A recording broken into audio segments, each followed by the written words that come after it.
ಯೂಟ್ಯೂಬಲ್ಲಿ ನಿಮ್ಮ video viral ಆಗ್ತಾ ಇಲ್ವಾ? ಅದಕ್ಕೆ ಮೇನ್ ಕಾರಣ ಏನು?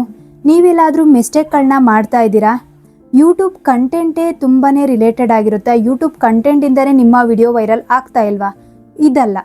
ಯೂಟ್ಯೂಬ್ ಕಂಟೆಂಟಿಂದ ವಿಡಿಯೋ ವೈರಲ್ ಆಗೋದು ಅಲ್ಲ, ನೀವು ಮಾಡ್ತಿರುವಂಥ ಕೆಲವೊಂದು ಸೆಟ್ಟಿಂಗ್ಗಳಿಂದ ಯೂಟ್ಯೂಬಲ್ಲಿ ನಿಮ್ಮ ವಿಡಿಯೋ ವೈರಲ್ ಆಗ್ತಾ ಇಲ್ಲ, ನಿಮಗೆ ಸಬ್ಸ್ಕ್ರೈಬರ್ಸ್ ಬರ್ತಾ ಇಲ್ಲ, ಹಾಗೆ ನಿಮ್ಮ ವಿಡಿಯೋ ಯಾರಿಗೂ ಸಜೆಸ್ಟ್ ಸಹಿತ ಆಗ್ತಾ ಇಲ್ಲ. ಅದಕ್ಕೆ ಮೇನ್ ಕಾರಣ ಏನು, ಯಾವ್ಯಾವ ರೀತಿಯಾದಂಥ ಸೆಟ್ಟಿಂಗ್ಗಳನ್ನ ಮಾಡಬೇಕು ಅನ್ನೋದನ್ನು ಈ ವಿಡಿಯೋದಲ್ಲಿ ಕಂಪ್ಲೀಟಾಗಿ ಹೇಳ್ತೀನಿ. ಮೇನ್ ಆಗಿ ನೀವು ಮಾಡಬೇಕಾಗಿರುವಂಥದ್ದು ತಮ್ನೇಲಲ್ಲಿ ನೀವು ಆದಷ್ಟು ತುಂಬ ಟೆಕ್ಸ್ಟ್ಗಳನ್ನ ಹಾಕೋದನ್ನು ಬಿಟ್ಬಿಟ್ಟು ಒಂದು 2-3 ವರ್ಡ್ಸ್ ಇರುವಂಥ ಟೆಕ್ಸ್ಟ್ನ ಯೂಸ್ ಮಾಡಿ. ಅದನ್ನು ಯೂಸ್ ಮಾಡೋ ಜೊತೆಗೆ ಒಂದು ಒಳ್ಳೆಯ ಕಲರ್ ಗ್ರೇಡಿಂಗ್ನ ಕೊಡಿ. ಒಂದು ನಿಮ್ಮ ಫೋಟೋನ ಆ್ಯಡ್ ಮಾಡಿ. ನೀವು ಒಂದು ಫೋಟೋ ತೆಗೆಯುವಾಗ ಅದು ಸ್ವಲ್ಪ ಬ್ರೈಟಾಗಿ ಇರಲಿ ಫೋಟೋ. ಆ ರೀತಿಯಾದಂಥ ಫೋಟೋಸ್ಗಳನ್ನ ಆ್ಯಡ್ ಮಾಡೋದ್ರಿಂದ ನಿಮ್ಮ ವಿಡಿಯೋಸ್ಗಳು ಬೇಗ ವೈರಲ್ ಆಗುತ್ತೆ. ಮೇಯ್ನಾಗಿ ತಮ್ನೇಲ್ ಸೆಟ್ಟಿಂಗೇ ತುಂಬಾ ಇಂಪಾರ್ಟೆಂಟು. ತಮ್ನೇಲ್ ಹಾಕುವಾಗ ನಿಮ್ಮ ಫೇಸು ತುಂಬ ಚೆನ್ನಾಗಿ ಕಾಣಿಸ್ತಾ ಇರಬೇಕು, ಎಕ್ಸ್ಪ್ರೆಷನ್ಸ್ ಇರಬೇಕು.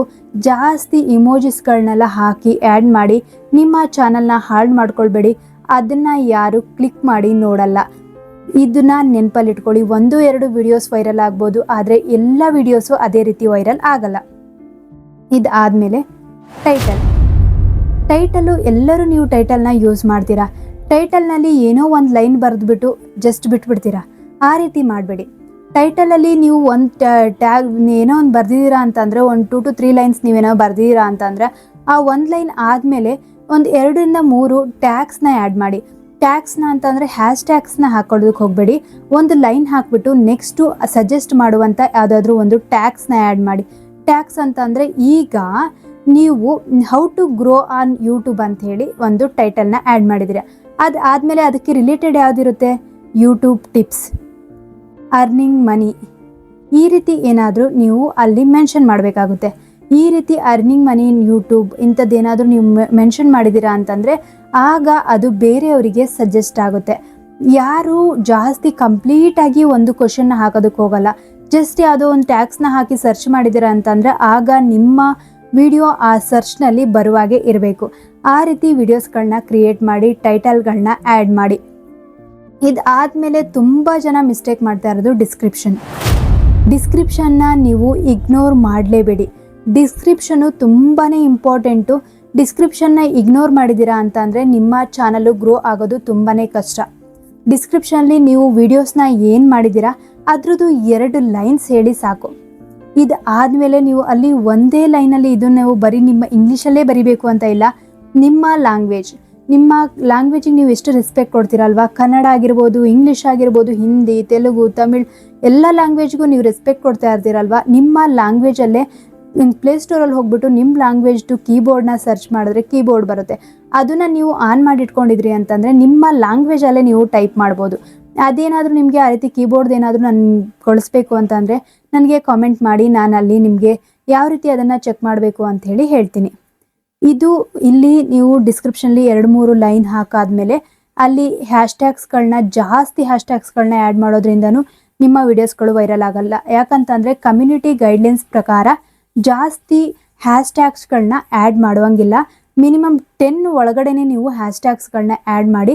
ಜಾಸ್ತಿ ದೊಡ್ಡ ಹ್ಯಾಶ್ಟ್ಯಾಗ್ಸ್ಗಳನ್ನ ಆ್ಯಡ್ ಮಾಡೋದಕ್ಕೆ ಹೋಗ್ಬೇಡಿ. ಸರ್ಚ್ ಮಾಡುವಂಥ ಹ್ಯಾಶ್ಟ್ಯಾಗ್ಸ್ಗಳನ್ನ ಆ್ಯಡ್ ಮಾಡಿ. ಡಿಸ್ಕ್ಲೈಮರ್ ಹಾಕೋದಾದರೆ ಡಿಸ್ಕ್ಲೈಮರ್ ಹಾಕ್ಬೋದು. ನಿಮ್ಮ ಇನ್ಸ್ಟಾಗ್ರಾಮ್, ಫೇಸ್ಬುಕ್ ಅಂಥದ್ದೇನಾದರೂ ಲಿಂಕ್ ಹಾಕೋದಾದರೆ ಹಾಕ್ಬೋದು. ಆಮೇಲೆ ನಿಮ್ಗೇನಾದರೂ ರಿಲೇಟೆಡ್ ವೀಡಿಯೋಸ್ ಇತ್ತು ಅಂತಂದರೂ ಅದನ್ನು ಸಹಿತ ನೀವು ಮೆನ್ಷನ್ ಮಾಡ್ಬೋದು. ಇದಾದಮೇಲೆ ಮೇನಾಗಿ ನೀವು ಮಾಡಬೇಕಾಗಿರೋದೇನು ಅಂತ ಅಂದರೆ, ಇಲ್ಲಿ ಟ್ಯಾಗ್ಸ್ ಬರುತ್ತೆ. ನಿಮಗೆ ಗೊತ್ತು ಸಪ್ರೇಟಾಗಿ ಒಂದು ಬಾಕ್ಸು ಟ್ಯಾಗ್ಸ್ಗಿದೆ ಅಂತೇಳಿ. ಆ ಟ್ಯಾಗ್ಸ್ನಲ್ಲೂ ನೀವು ಜಾಸ್ತಿ ಟ್ಯಾಗ್ಸ್ನ ಹಾಕಬಾರ್ದು. ಯಾವುದ್ಯಾವುದು ಸರ್ಚ್ ಮಾಡ್ತಾರೋ ಆ ಟ್ಯಾಗ್ಸ್ಗಳನ್ನ ಆ್ಯಡ್ ಮಾಡಬೇಕು. ಇವೆಲ್ಲವೂ ಯೂಟ್ಯೂಬ್ ಸೆಟ್ಟಿಂಗ್ಗಳೇ. ಇದನ್ನೆಲ್ಲ ನೀವು ಮಾಡ್ಕೊಂಡಿಲ್ಲ ಅಂತಂದರೆ ನಿಮ್ಮ ಚಾನಲ್ ವೈರಲ್ ಆಗಲ್ಲ. ಯೂಟ್ಯೂಬ್ನಲ್ಲಿ ನೀವು ಟ್ಯಾಗ್ಸ್ಗೆ ಹೋದಾಗ ನೀವು ಯೂಟ್ಯೂಬ್ ಬಗ್ಗೆ ಹಾಕ್ತಾ ಇದ್ದೀರಾ ಅಂತಂದರೆ ಯೂಟ್ಯೂಬ್ ಗ್ರೋತು, ಯೂಟ್ಯೂಬ್ ಟಿಪ್ಸು ಇದೆಲ್ಲ ಹಾಕೋದ್ರ ಜೊತೆಗೆ ಟ್ರೆಂಡಿಂಗ್ ಟ್ಯಾಗ್ಸ್ನ ಹಾಕಿ. ಟ್ಯಾಗ್ಸ್ನಲ್ಲಿ 4 ಟ್ಯಾಗ್ಸ್ ಬಂದುಬಿಟ್ಟು ನೀವು ಯೂಟ್ಯೂಬ್ ಬಗ್ಗೆ ಹಾಕಿದ್ದೀರಾ. ಇವಾಗ ನೀವು ಯಾವ ವಿಡಿಯೋ ಮಾಡ್ತಾ ಇದ್ದೀರಾ ಅದ್ರ ಬಗ್ಗೆ ಒಂದು 4-5 ಟ್ಯಾಗ್ಸ್ಗಳನ್ನ ಹಾಕಿದ್ದೀರಾ ಅಂದಮೇಲೆ ಟ್ರೆಂಡಿಂಗ್ ಟ್ಯಾಗ್ಸ್ಗಳನ್ನ ಯೂಸ್ ಮಾಡಬೇಕು. ಟ್ರೆಂಡಿಂಗ್ ಟ್ಯಾಗ್ಸ್ ಅಂತ ಅಂದರೆ ಏನು ಯೂಸ್ ಮಾಡೋದು ಅಂತ ಗೊತ್ತಿರುತ್ತಲ್ವಾ ನಿಮಗೆ? ಇಲ್ಲಿ ಟ್ರೆಂಡಿಂಗ್ ಟ್ಯಾಗ್ಸು ಅಂತ ಅಂದರೆ viral, trending, YouTube video, YouTube tips ಇಂಥದ್ದೇನಾದರೂ ನೀವು ಆ್ಯಡ್ ಮಾಡೋದ್ರಿಂದ ಇದು ಟ್ರೆಂಡಿಂಗ್ ಟ್ಯಾಗ್ಸ್ಗಳಾಗ್ತವೆ. ಈ ರೀತಿ ನೀವು ಮಿನಿಮಮ್ 10 to 15 ಟ್ಯಾಗ್ಸ್ಗಳನ್ನ ಹಾಕಿದ್ರೆ ಆಯಿತು. ಜಾಸ್ತಿ ಟ್ಯಾಗ್ಸ್ಗಳನ್ನ ಸಹಿತ ಯೂಸ್ ಮಾಡಲೇಬೇಡಿ. ಇದಿಷ್ಟು ಆದಮೇಲೆ ನೀವು ಡೈರೆಕ್ಟಾಗಿ ಯೂಟ್ಯೂಬ್ ಸ್ಟುಡಿಯೋದಲ್ಲಿ ಸೆಟ್ಟಿಂಗ್ ಹೋಗಿ. ಸೆಟ್ಟಿಂಗಲ್ಲಿ ಸಹಿತ ಅಪ್ಲೋಡ್ ಡಿಫಾಲ್ಟಲ್ಲಿ ಅಲ್ಲೂ ಟ್ಯಾಗ್ಸ್ಗಳನ್ನ ಆ್ಯಡ್ ಮಾಡಬೇಕಾಗುತ್ತೆ. ಅಲ್ಲಿ ನೀವು ಟ್ಯಾಗ್ಸ್ಗಳನ್ನ ಆ್ಯಡ್ ಮಾಡಿಟ್ರೆ ಅದ್ರ ಪ್ರಕಾರ ಯಾರಾದರೂ ಸರ್ಚ್ ಮಾಡ್ತಾ ಇದ್ದಾರಾ ಅಂತಂದರೆ ನಿಮ್ಮ ವೀಡಿಯೋಸು ಅಲ್ಲಿ ಸಜೆಸ್ಟ್ ಆಗುತ್ತೆ. ಇದನ್ನು ಸಹಿತ ನೀವು ನೆನಪಲ್ಲಿಟ್ಕೊಳ್ಳಿ. ನಾನು ಆಲ್ರೆಡಿ ಒಂದು ವಿಡಿಯೋದಲ್ಲಿ ಯೂಟ್ಯೂಬ್ ಸ್ಟುಡಿಯೋದಲ್ಲಿ ಯಾವ ರೀತಿ ನಾವು ಸೆಟ್ಟಿಂಗ್ಗಳನ್ನ ಮಾಡೋದು ಅಂತ ಹೇಳಿ ಆಲ್ರೆಡಿ ಒಂದು ವಿಡಿಯೋ ಮಾಡಿದ್ದೀನಿ. ಅದನ್ನು ನೋಡಿಲ್ಲ ಅಂತ ಹೇಳಿದ್ರೆ ಅದನ್ನು ನೀವು ಚೆಕ್ ಮಾಡಿ, ಅದನ್ನು ಒಂದ್ಸಲಿ ಚೆಕ್ ಮಾಡ್ಕೊಂಡು ನೋಡ್ಕೊಳ್ಳಿ. ಇದಿಷ್ಟು ಸೆಟ್ಟಿಂಗ್ಗಳನ್ನ ನೀವು ಮೇನಾಗಿ ಮಾಡ್ಕೊಂಡಿದ್ರೆ ಯೂಟ್ಯೂಬಲ್ಲಿ ವ್ಯೂಸು ಬರುತ್ತೆ, ಸಬ್ಸ್ಕ್ರೈಬರ್ಸು ಬರ್ತಾರೆ. ಈ ವಿಡಿಯೋ ಒಂದು ವೇಳೆ ನಿಮ್ಗೆ ಇಷ್ಟ ಆಗಿತ್ತು ಅಂತಂದರೆ 2 Bytes ಕನ್ನಡ ಚಾನಲ್ನ ಸಬ್ಸ್ಕ್ರೈಬ್ ಮಾಡಿ, ಸಪೋರ್ಟ್ ಮಾಡಿ. ನೆಕ್ಸ್ಟ್ ವಿಡಿಯೋದಲ್ಲಿ ಸಿಗೋಣ. ಟಾಟಾ, ಬಾಯ್.